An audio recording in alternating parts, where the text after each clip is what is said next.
A Europa continua a lutar contra as chamas e os especialistas garantem que nas próximas décadas haverá incêndios mais agressivos. Cerca de 38% da superfície terrestre da União Europeia é coberta por florestas.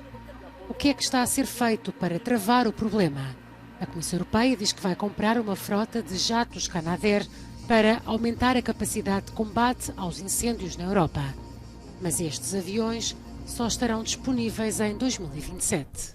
We can't keep just throwing money at the problem. We need to assume that our communities will burn it at a certain point. So we need to take, short-term technical measures to protect the, infrastructure. We need to fireproof our fields, our homes, our structures. We have to adapt to this new reality.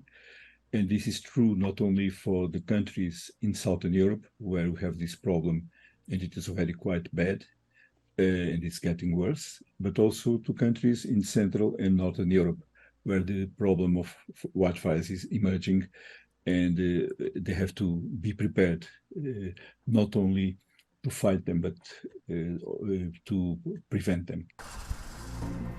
As medidas preventivas são o foco de muitos planos e estudos atuais.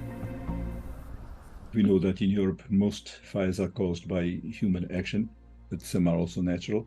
So we are looking at the previous history of casualty of fires in the different parts, and we are also looking how we can reduce these man-made fires.